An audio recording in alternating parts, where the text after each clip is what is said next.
तो आज हम लोग जानेंगे कि यूपी पुलिस का फॉर्म कैसे ऑनलाइन करें। ठीक है, तो चलिए स्टेप बाय स्टेप आपको सबसे पहले जानकारी देते हैं, है ना। तो सबसे पहले आपको गूगल क्रोम या तो गूगल सर्च इंजन पर सर्च कर लेना है। कोई भी वेबसाइट से सरकारी रिजल्ट भारत कॉम जाए तो डायरेक्ट आप जा करके सर्च करिए ना, न्यू पेज लीजिए, इसमें लिखे ना यूपी पुलिस भर्ती। ठीक है, सर्च करिए आप क्या यूपी पुलिस भर्ती। ठीक है, यूपी पुलिस भर्ती भरिएगा, ठीक ना। तो आपको यहाँ पर सामने एक पेज आ जाएगा, और इसके बाद आपको सबसे पहले पेज मिल जाएगा, ठीक ना। तो यहाँ पर है ना, इसको मुख्य पृष्ठ से ऑनलाइन है, इसका तरह से एडमिनिस्ट्रेशन डिस्ट्रिक्ट प्रमोशन, ठीक ना।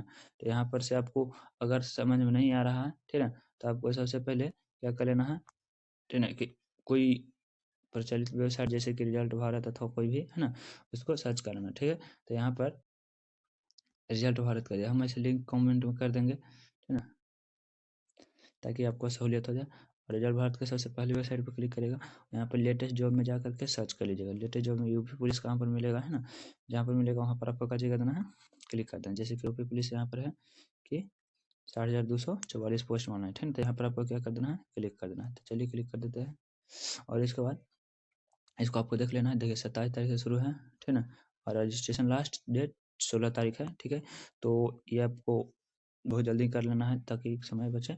और 400 एंट्री फीस है ना, और इसमें ओबीसी के लिए इतना है और यूआर के लिए इतना है, रिजर्व ईडब्ल्यूएस के लिए इतना वैकेंसी है, ठीक है ना। तो इसको ऊपर आप ऑनलाइन क्लिक पर चेक करिएगा, ठीक है। तो इसके बाद आ जाएगा अप्लाई पहले ऑनलाइन, ठीक है ना। तो यहाँ पे पहले अप्लाई ऑनलाइन करना है।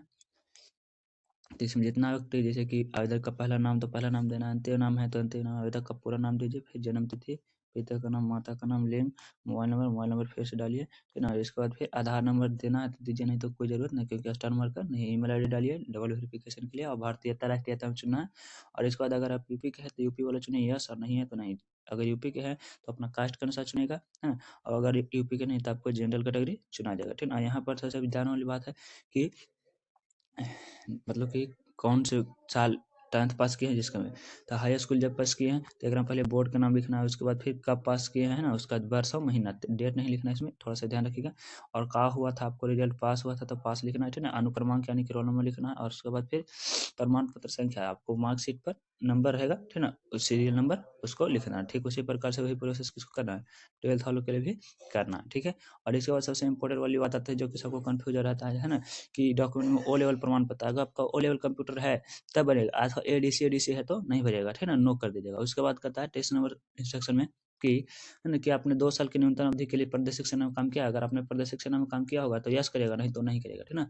और उसके बाद राष्ट्रीय कैडेट कोर से भी प्रमाण प्राप्त है तो यस, नहीं तो नहीं। एड्रेस पर ध्यान रखना है कि सबसे पहले में विलेज पोस्ट ऑफिस ये सब है ना, तो पहला विलेज पोस्ट ऑफिस, उसके बाद दूसरा में फिर विलेज पोस्ट ऑफिस अथवा विलेज इसमें भर दीजिए, पोस्ट ऑफिस इसमें भर दीजिए। उसके बाद गांव का नाम अथवा शहर का नाम अथवा कस्बा का नाम डालिए, उसके बाद राज्य डालिए, ठीक ना। और जिला जो जिला से बिलोंग करता है, उसके बाद फिर पिन कोड। अगर दोनों आपका सेम है, मतलब कि रह रह रहे हैं और परमानेंट एड्रेस दोनों सेम है, तो इसमें सेम वाला पर कर दे, अपने आप फिल हो जाएगा, ठीक ना।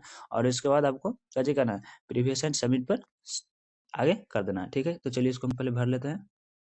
जैसे कि आप देख सकते हैं कि हम पूरा भर लिए हैं। तो उसके बाद आपको सबसे पहले क्या करना है, घोषणा घोषणा में सबसे पहले क्या करना है, तो क्लिक कर देना है, ठीक है ना। तो सब पर क्लिक कर देना कि मैंने ये सब पढ़ लिया है, ठीक है ना। घोषणा को मैं करता हूँ, सब प्रमाणित करता हूँ, है ना। इसमें जो भी गलती होगा सब मेरा होगा, इसमें पूरा इंस्ट्रक्शन है। आप पढ़ना चाहे तो पढ़ सकते हैं। और यहाँ पर कैप्चा भरने के लिए रहता है, ठीक है ना। तो कैप्चा कोड बगल में, अगर आपको कोई भी चीज़ गलती हुआ है ना, तो यहाँ पर से आप एडिट कर सकते हैं। अन्यथा आपका सही है सब, ठीक है ना, तो आप कैप्चा भर करके आगे सबमिट पर क्लिक करिए। तो आपको इस तरह से कैसे होगा, नोटिफिकेशन प्राप्त होगा, ठीक ना।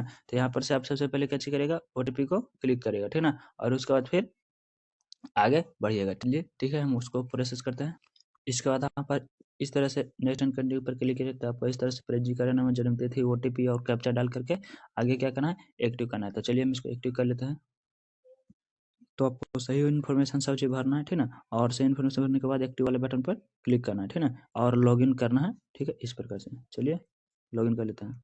तो इसके बाद आपको इस तरह से इंटरफेस आ जाएगा, है ना, जिसमें आपको लॉगिन पर क्लिक करना है। तो चलिए लॉगिन पर क्लिक कर देते हैं, ठीक है। तो रजिस्ट्रेशन नंबर मांग रहा है, और फिर डेट ऑफ बर्थ मांग रहा है, और फिर डेट ऑफ बर्थ के साथ साथ कैप्चा भी मांग रहा है। तो चलिए यहाँ पर रजिस्ट्रेशन नंबर हम लॉगिन करते हैं। जैसे ही आप लॉगिन करिएगा तो सबसे पहले आपको पेमेंट ऑप्शन आ जाएगा, ठीक है। अगर आप दूसरे स्टेट से हैं या तो फिर यूपी से हैं तो फिर भी आपको कितना लगेगा, तो केवल और केवल 400 रुपये। तो यहाँ पर पे नाउ के क्लिक करिएगा और इसका पेमेंट करिएगा। ठीक है, तो चलिए हम पेमेंट कर देते हैं। इसके बाद आपको इस पेमेंट स्क्रीन को प्रिंट कर लेना है, ठीक है ना, तो उसको प्रिंट कर लेते हैं।